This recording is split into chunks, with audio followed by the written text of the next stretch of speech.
create the painted paper today, we have a variety of tools you can use. Baster tools, to chip brushes, to toothbrushes, to sponges, to cups, to anything you have in your room. So I'm going to get these out of my way. I'm not going to be using all of these. I'll be picking one or two to use. So first we need to get our paper ready. I have two 9x12s and then one 9x12 cut in half. That should be 4 papers per person. The paper that's cut in half is going to be one will be the bowl we're going to draw and cut out of, and one will be the part that's laying on top of the full paper, which is kind of like the background and the table. So we need to make sure that we are getting our name on all of these papers because all of these papers will be coming back to you. So again, 2 9x12s and one 9x12 cut in half. So use the tool that you have been given to write your name, crayon or pencil. Make sure you're writing your name on all 4 papers along with your teacher's code. This is very important so we don't lose your papers. We want all the papers that you create to come back to you. So make sure you're getting all of them with your name, then return that tool back to whoever passed it out, get it back where it belongs, and then we're going to begin with our painted paper. So we're not using all of these papers today. We're going to move some of them off to the side, especially the bowl. We will need the 2 full papers and 1 half paper today, so don't put those too far. So get one 9x12 paper, make sure you're flipping it over. We don't want to paint over a name. Lay it on your paint mat, and we're going to be using 2 shades of a color. I'm using 2 shades of blue for mine. Your teacher may have different shades out. I have a light blue and a dark blue. Now again, for the tools to create this texture on top of the paper, this paper is the background. You can use a cup, you can dip the cup and make little circles all over your paper. You can use a dragger that can just pull and drag the paint down. Sponges, basting tools, which make little wiggly lines everywhere that you just dab on there, and then a chip brush or a toothbrush. Again, these are all different tools that you can use to create texture for your background. This is the paper that's going to be like the wallpaper in your art. So today, I believe I'm going to use the little baster tool, but first we have to add the background color, which is the base color to our paper. This is the lighter color we are using, so whatever lighter color you have, you are going to use this to paint the entire paper first before you move on. So I'm just using a wide flat brush. The bigger the better because it helps us paint faster. So I'm going to turn it horizontal just so it's on my paint mat completely because again, it doesn't matter which direction, and begin painting this whole paper with my base light color.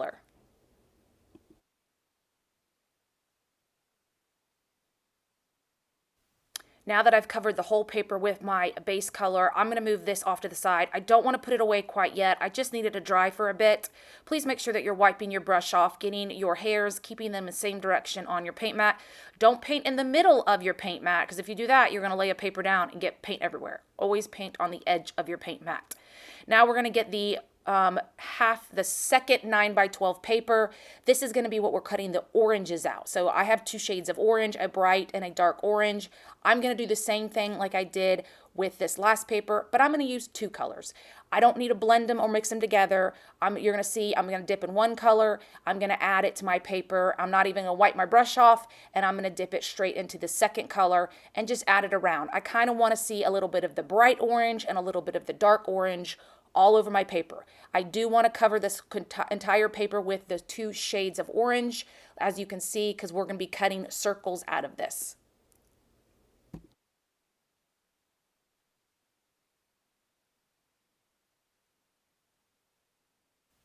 Now that this paper is done, this paper will be going to the drying rack. We are done with this orange paper. We do not need to add anything else on it. So please just lay your paintbrush on your paint mat.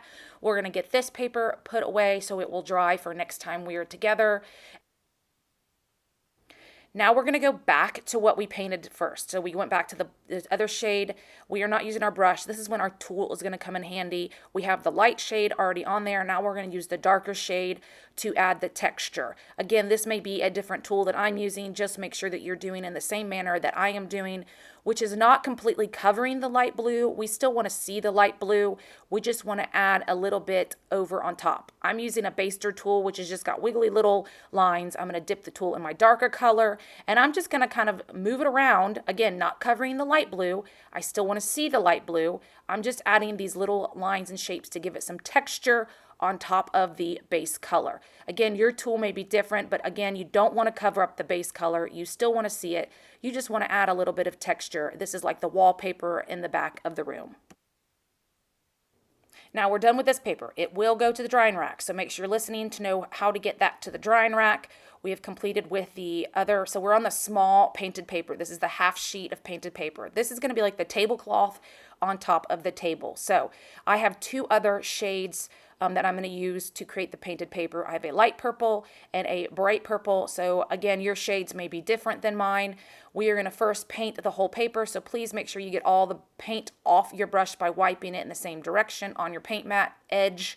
And again, we're going to cover this paper with our base color, which is the lighter shade. So get your brush, dip it in, and completely paint this paper with your lighter shade.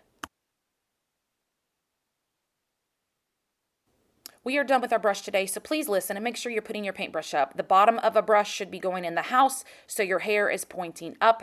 That is the correct way to put it back in the house so we can get it dumped in our pool. So make sure you're putting your brush up correctly in the house so we can get it cleaned off. I'm going to go ahead and put mine up, and then we're going to be getting this paper rack. This paper we're going to be moving on to next time, so make sure that you return that to the teacher with your name on it, ready to draw our bowl for next time, because we'll be drawing the bowl, cutting the bowl, and then using that orange painted paper to also cut out the oranges. So next week we'll be doing drawing and cutting, so make sure that is returned with your name on it to the teacher. Now that we've given our paper a few minutes to dry, we're going to move on to adding the texture to this paper, which is again like the tablecloth on our table.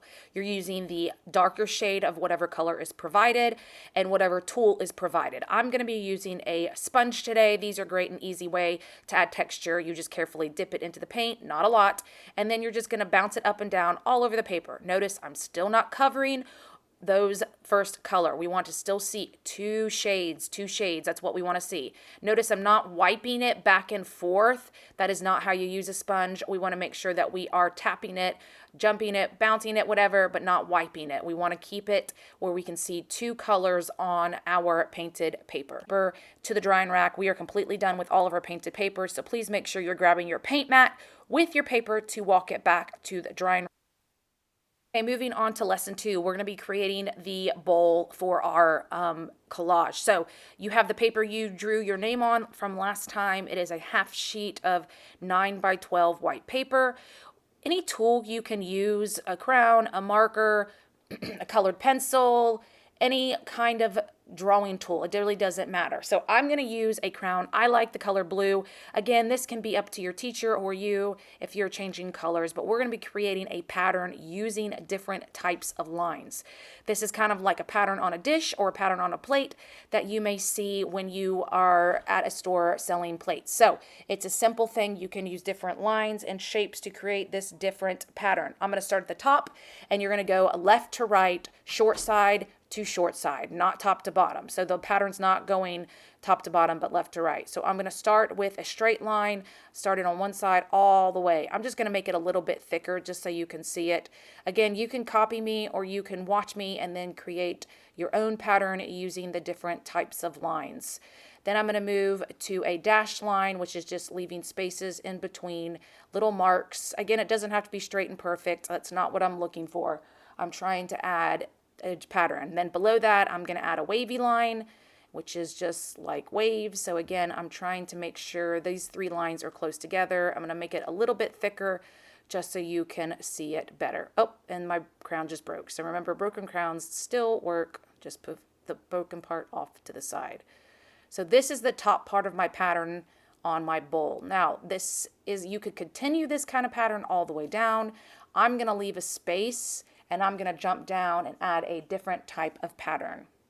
And here I just added some dots and curly cues for this part of my pattern. Again, I'm going to jump down, leave some space. I'm going to actually use the same pattern I did above. I'm going to flip it. So I'm going to start with the wavy, then move to the dash, and then finish with the straight line. So I'm just taking that same pattern and just going the backwards.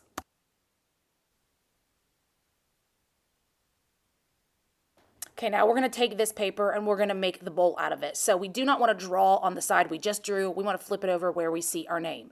So this is where we're going to draw the shape of the bowl. Please understand, I'm using a black colored pencil so you can see my lines. Feel free to use a pencil, a crayon. The only thing you shouldn't use is a permanent marker because it will bleed through and you'll see it on the other side where the pattern is. That's not what we want.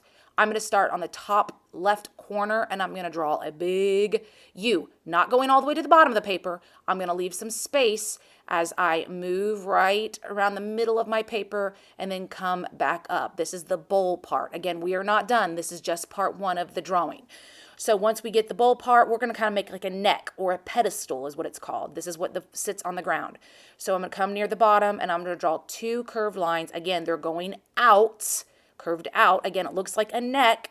And then we're going to connect the bottom of those two lines with a curved line. This is what I call a pedestal on a bowl. It's the part that sits on the ground. Now, you got to be careful. There is one part we do not want to cut. If you cut this part, you will take it into two pieces. If you can see right where I've cut an X, I need you to also draw an X because you're going to cut, stop, then follow down. You're going to come across, back up, and then back all the way up to the next corner. Again, do not cut in the middle where that X is. We do not want to cut on that line or you're going to have two pieces. If you do, no big deal. We'll just glue it down into two pieces, but it's much easier if you cut it in one piece instead of cutting into two pieces. So we do not want to cut on that line. So now that I've drawn, I'm going to exchange it for my scissors.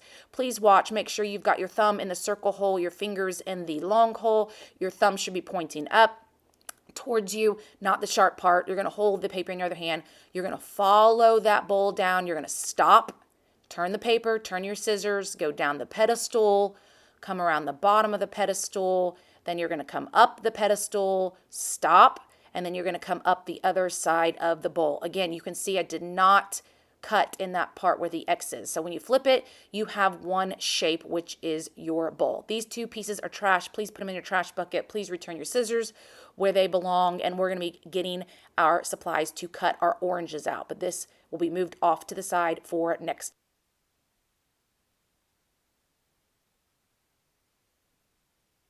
Now you should have your orange painted paper. Please remember, we don't want to draw on the side with paint. We want to flip it over where we see our name. This is where we're going to trace the circles to cut out the oranges. Again, I have my black colored pencil just so you can see it. A pencil's okay. You can use a black crayon or anything. Again, no permanent marker because it will bleed through. So we are going to be drawing our shapes by tracing. You could trace different things, a condiment top or condiment bottom cup, those are great, or a white cup of any size or top. So any of these tools you could use within your classroom to trace a circle.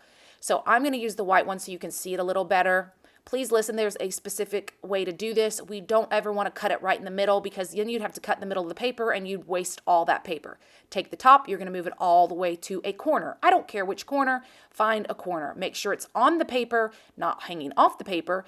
Make sure it's not at the top of the paper. It's on near the corner. Hold it down with your finger. Make sure that you're holding it down because when you're tracing, you don't want the top to move. I've got my elbow up so my hand's not in the way because you don't want to hold it down and trace your hand. Get that finger on it, get that elbow up so you can get around it. Hold your tool down and trace on the paper. Make sure you're drawing on the white paper.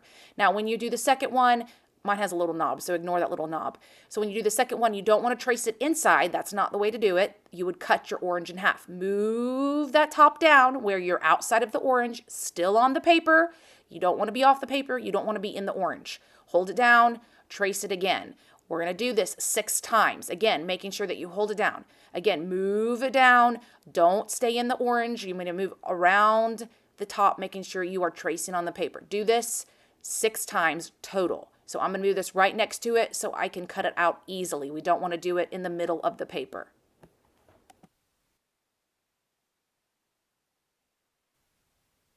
Now that I have all 6 drawn, I'm going to go ahead and cut off this extra piece of paper. This is helping me cut easier. This is usable. Please don't throw this away. Give this to your teacher. They can use it for someone who was absent or for another project. So this is not trash. Now that I have it cut out easily so I can easily go around it, I'm going to cut the 2 sets in half. This is, again, an easier way to hold the paper and cut the paper without messing it up. So you must follow that black line. You must follow that line carefully, taking the time, because if you are not following this line, then your circles or oranges will not look like circles. So take the time, follow them, be aware they will fall on the table. You don't want to lose your circles. You want to keep them on your mat and keep them all together. So take the time, hold your scissors correctly, move them around with your hand, and get your circles cut out.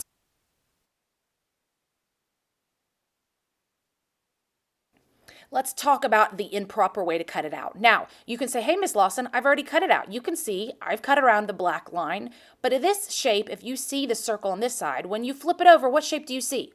That is a square. That is not a circle. You did not cut it out properly. So please understand you must follow on that black line or you're going to flip it over and have a square orange, which is not what we want, where this is a circle. You can see the difference. So again, if you're noticing, I'm cutting close to the black line. But again, if I flip it over, do you see a circle? No, it's more of a hexagon. That is not correct.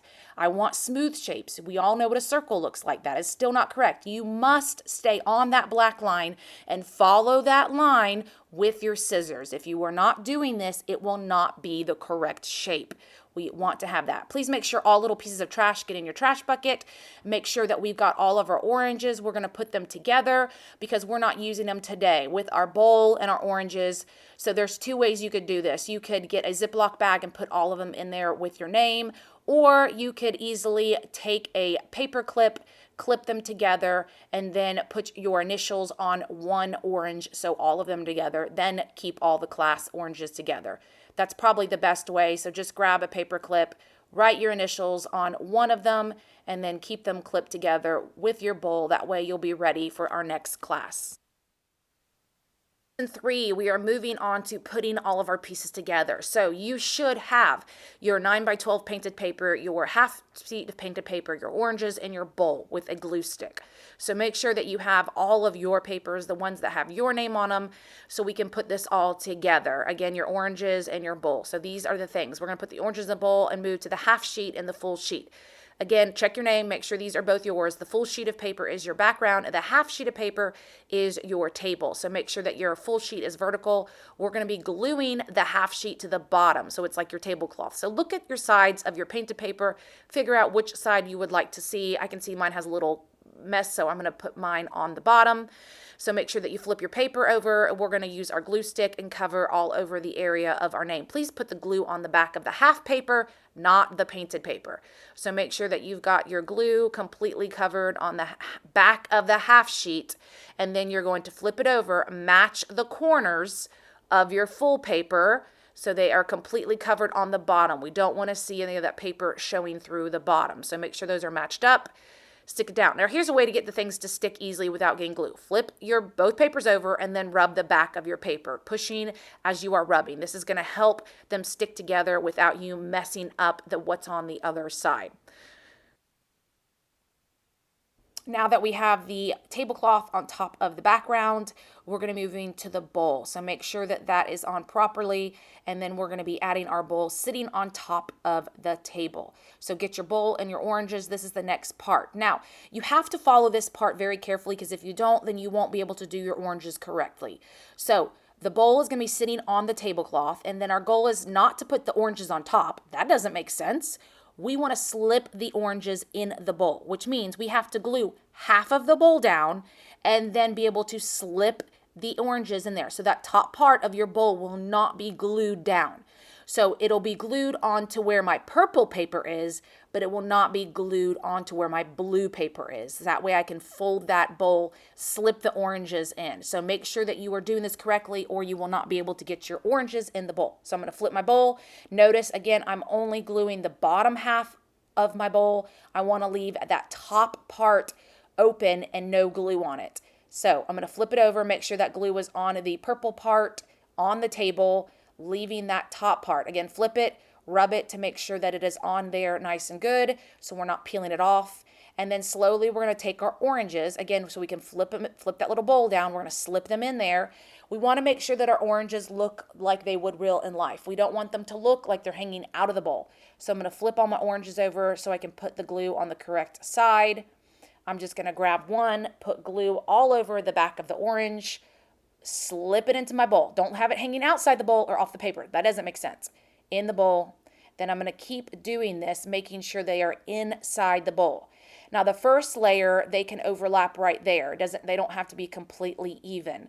But once I get 3 or 4 in the bowl, the next couple ones I'm going to have to, again, slip under the other oranges.